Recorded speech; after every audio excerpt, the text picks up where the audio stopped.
नमः संस्कृताय। संस्कृत कक्षा में आपका स्वागत है। मैं प्रतीत राम वर्मा, असिस्टेंट प्रोफेसर, श्री गांधी महाविद्यालय, सिधौली, सीतापुर। आज मैं यूपी पीजीटी में पूछे जाने वाले प्रत्ययों के विषय में बताने जा रहा हूँ कि कौन से प्रत्यय पाठ्यक्रम में हैं और आप उन्हें कैसे तैयार करेंगे। तो प्रत्यय बताने से पहले आप ये समझ लें कि प्रत्यय किसे कहते हैं। जो शब्द किसी शब्द के अंत में लग करके उस शब्द के अर्थ को बदल देते हैं उन्हें प्रत्यय कहते हैं। फिर समझ लीजिए कि जो शब्द किसी शब्द के अंत में लग करके उसके अर्थ को बदल देते हैं उसे प्रत्यय कहते हैं। जैसे कह दिया गम, गम का अर्थ होता है जाना और उसके पीछे कत्वा जोड़ दिया तो बन गया गत्वा, और गत्वा का अर्थ होता है जाकर, कहाँ जाना और कहाँ जाकर, तो अर्थ में परिवर्तन हो गया। इसलिए जो शब्द किसी शब्द के अंत में जुड़ करके उसके अर्थ को बदल देते हैं उसे प्रत्यय कहते हैं।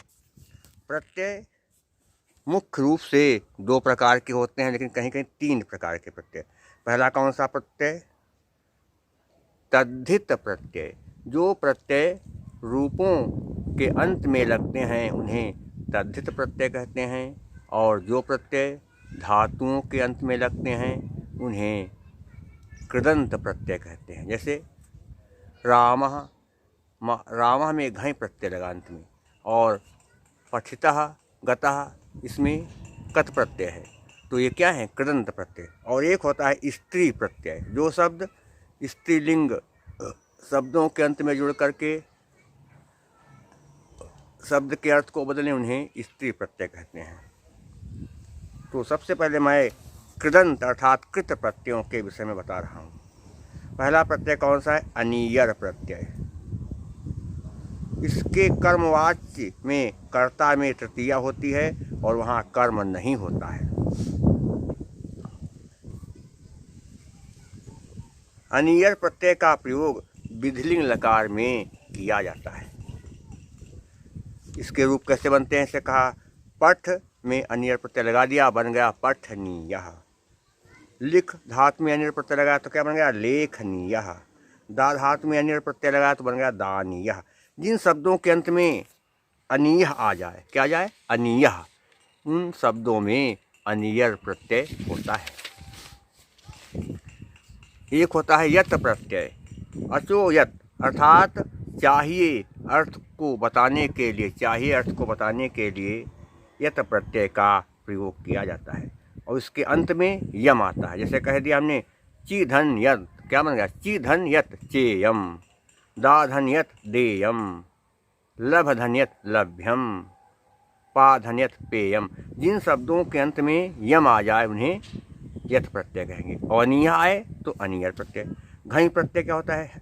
जब कोई धातु अर्थ सिद्ध हो जाए तब वो भाव कहलाता है। अर्थात भाव का अर्थ बताने के लिए तथा कर्ता को छोड़कर अन्य कारक का अर्थ बताने के लिए धातु से घई प्रत्यय जोड़ा जाता है। घई प्रत्यय के अंत में आशेष रहता है, ध्यान रखेंगे। घई प्रत्यय के अंत में आशेष रहता है। जैसे कह दिया पच धन घई, क्या बन जाएगा? पाकः। पत धन घई पातः। रुज धन घई रोगः। त्यज धन घई त्यागः। राम धन घई रामः। इस तरह से एक होता है त्रिच प्रत्यय। पुल्लिंग शब्द के अंत में यदि बड़ा हो, पुल्लिंग शब्द के अंत में यदि बड़ा हो तो वहाँ पर त्रिच प्रत्यय होता है। जैसे कह दिया हृत्र, श्रीधन त्रिच, तो क्या होगा? हृत्र, और उसका दूसरा रूप क्या होता है? हर्ता। कहते हैं ज्ञाधन त्रि, ज्ञाधन त्रिच, क्या बन जाए? ज्ञात अर्थात ज्ञाता। मूल रूप क्या है? ज्ञात, लेकिन उसमें प्रत्यय कौन सा है? त्रिच प्रत्यय। पितृधन त्रिच, क्या बन जाएगा? पिता। कृधन त्रिच कृत्र बनता है। क्या बनेगा? कृधन त्रिच कृत्र। और उसके रूप कैसे चलेंगे? कर्ता कर्तारो कर्ता। तो हृत्र ग्रात्र भोक्त भवित्र कृत्र गंत्र दोग्ध, इन शब्दों के जो रूप हैं, इन शब्दों के अंत में त्रिच प्रत्यय लगा। तो आप समझेंगे क्या है? पिता, कर्ता, नेता, विधाता, भविता, इनमें सब में क्या होता है? त्रिच प्रत्यय। और इनके मूल रूप क्या हैं? हृत्र ज्ञात्र भोक्त पित्र, इस तरह से। एक होता है कर्ता प्रत्यय। जब एक कार्य के समाप्त होने के बाद दूसरा काम किया जाता है तथा दोनों का कर्ता एक ही होता है, तो पहली क्रिया के अर्थ में करके जब आ जाए, पहली क्रिया के अर्थ में जो है कत्वा प्रत्यय का प्रयोग किया जाता है। जैसे कहा पठ धन कत्वा पठित्वा, खा धन कत्वा खादित्वा, भू धन कत्वा भूत्वा, इस तरह से जिन शब्दों के अंत में क्या आ जाए? तो आ जाए, वहाँ पर कत्वा प्रत्यय होता है। जबकि प्रत्यय मैंने अलग से भी पढ़ा दिए हैं। एक होता है तव्यत प्रत्यय, अर्थात पढ़ना चाहिए, जानना चाहिए, लिखना चाहिए, इसमें क्या होता है? तव्यत। जैसे क्या कहा? पच धन तव्य पक्तव्य, दिश धन तव्य बनेगा दिष्टव्य, हन धन तव्य हंतव्य, इस तरह से तव्य आ जाए, तव्य आ जाए तो वहाँ पर तव्यत प्रत्यय। कथ प्रत्यय कहाँ होता है? भूतकाल के अर्थ को बताने के लिए कथ प्रत्यय का प्रयोग किया जाता है। जैसे कहा ओह गया, सह गतः, ओह गिरा, सह पतितः, पत धन कत पतितः, चल धन कत चलितः, दा धन कत दत्तः, उसने दिया, सह दत्तः। तो अतः ये सब आ जाए, अतः इतः, अतः इतः, अतः आ जाए, इतः आ जाए, अंत में तह हो, अंत में तह हो, तो वहाँ पर कौन सा प्रत्यय? कत प्रत्यय होगा। इसके अलावा यही नहीं, अगर आ जाए छिन्नम भिन्नम, इनमें भी कत प्रत्यय होता है। एक होता है कतुवत प्रत्यय। कतुवत प्रत्यय के अंत में वान, वती और वत आता है। पुल्लिंग शब्द है तो क्या होगा? वान, स्त्रीलिंग है तो वती, और नपुंसक लिंग है तो वत आएगा। जैसे कह दिया पुल्लिंग शब्द में गम धन कतुवत, क्या बन जाएगा? गतवान। स्त्रीलिंग में क्या होगा? गम धन कतुवत, क्या हो जाएगा? गत, गम धन कतुवत। तो उसमें क्या हुए? अति लगाएंगे, वान वती वत, तो गम धन कतुवत गतवती, और गम धन कतुवत बन जाएगा गतवान। और नपुंसकलिंग में क्या होगा? कतुवत प्रत्यय में नपुंसकलिंग में गम धन कतुवत गतवत बन जाएगा। तो वान पुल्लिंग में, वती स्त्रीलिंग में, और वत नपुंसक लिंग में होता है, ध्यान रखेंगे। लेप प्रयोग, इसके बाद लेप प्रत्यय। लेप प्रत्यय का भी जो है प्रयोग कत्वा के समान होता है। कत्वा में करके आ जाएगा, लेकिन लेप में केवल कर आएगा। जैसे पढ़कर, लिखकर, इस तरह से। जैसे क्या कहें, आपको बताया, आपको हम कैसे हैं? कह दिया कि प्रत्यय मान लीजिए बनाना है, लेप प्रत्यय कैसे है बनाएंगे?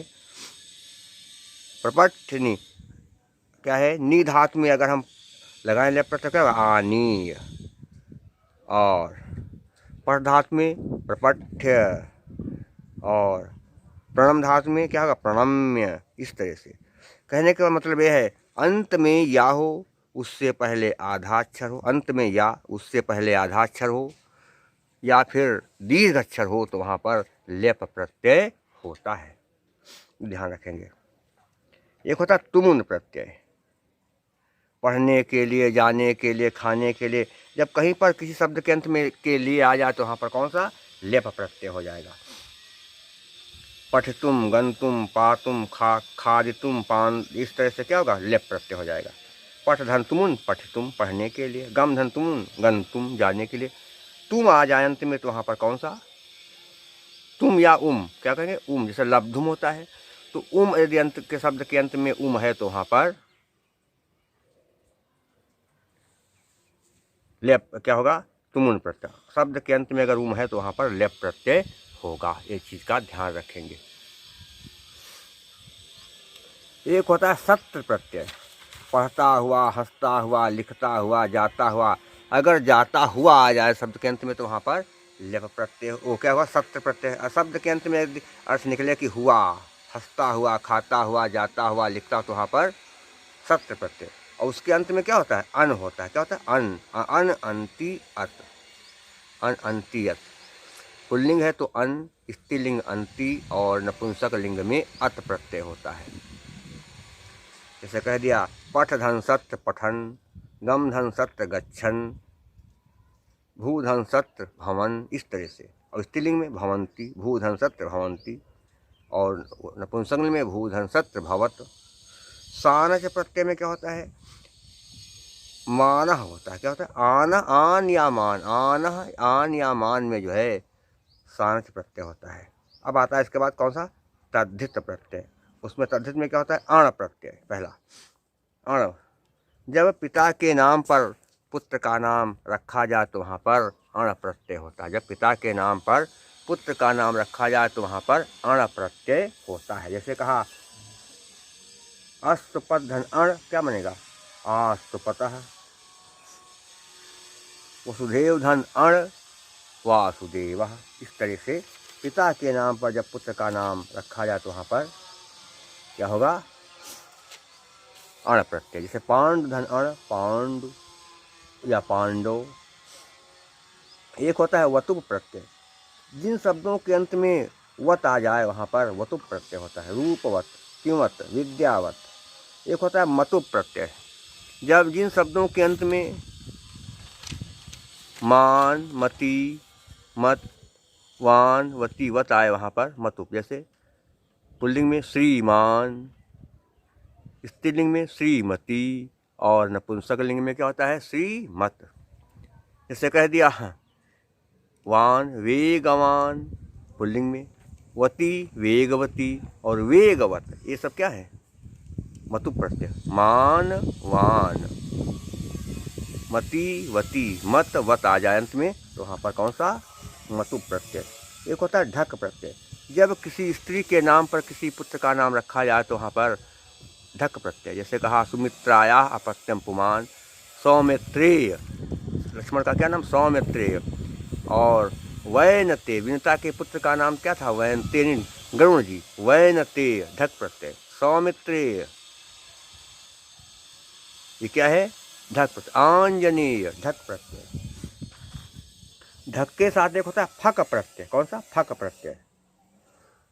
फक के अंत में क्या होता है कि उसमें भी पिता के नाम पर या माता के नाम, दोनों, जब पिता और माता दोनों के नाम पर पुत्र का नाम रख दिया जाए, माता का नाम हो या पिता का नाम, उसके आधार पर जब दोनों का नाम रखा जाए तो वहाँ पर कौन सा, फक प्रत्यय। और उसके अंत में आयन बनता है। जैसे कहा कि गार्ग धन फक, क्या बन गया, गार्ग धन आयन बन गया, गार्ग आयन। इस तरह से होता है। अंत में क्या होगा, आयन या आयन हो तो वहाँ पर फक प्रत्यय। एक होता है खा प्रत्यय। कौन सा, खा। जात अर्थ का बोध कराने के लिए खा प्रत्यय जुड़ जाता है। जात अर्थ का बोध कराने के लिए खा प्रत्यय जुड़ जाता है। जैसे कहा कि पार धन खा, क्या बन जाएगा, पारिणा।